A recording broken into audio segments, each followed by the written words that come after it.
Does PHP make you a bad developer? This is something I've heard quite often. People saying that PHP allows the programmer to make bad decisions because PHP itself is designed badly. Well, the language surely doesn't make the programmer a bad programmer. Surely not. That would be a ridiculous thing to insinuate, right?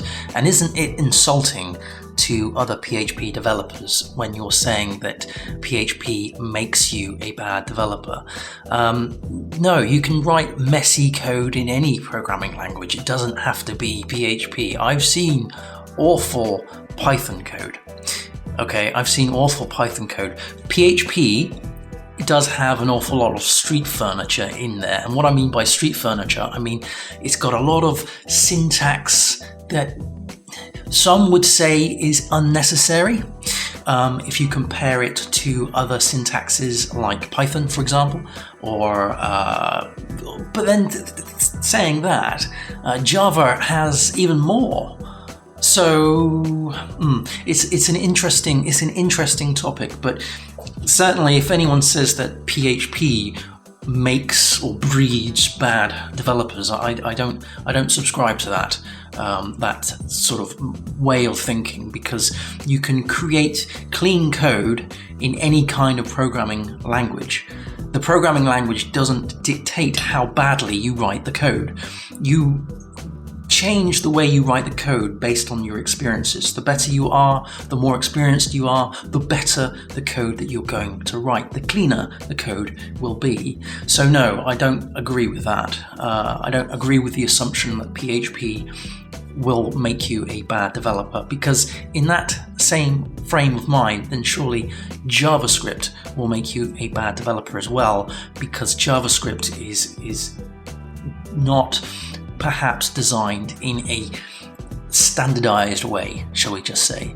So yes, PHP, thumbs up, I think, from me. And for those who are saying PHP is a bad programming language, thumbs down, because it isn't. It's the programmer that is the person who is actually deciding how to write the code. It's not the syntax around it.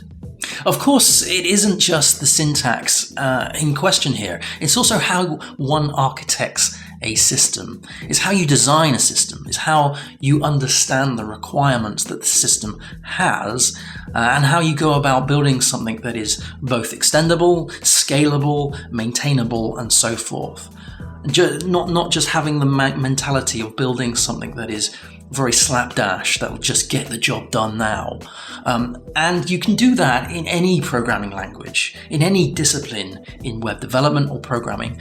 You can just sort of, build something in a very naff way.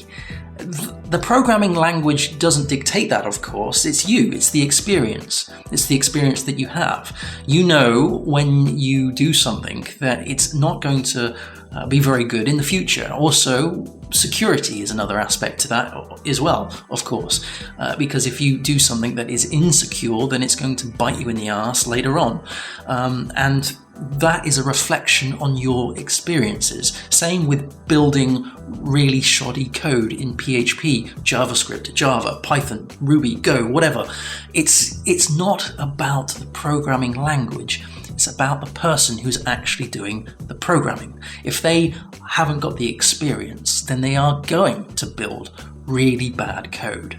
And let's face it, everybody started somewhere. Everybody writes bad code. To this day, I am still looking at code that I've written several years ago.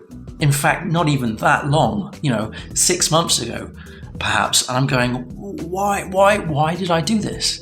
Had I have got the experience that I have today, I wouldn't have done it like that. I would have done something differently.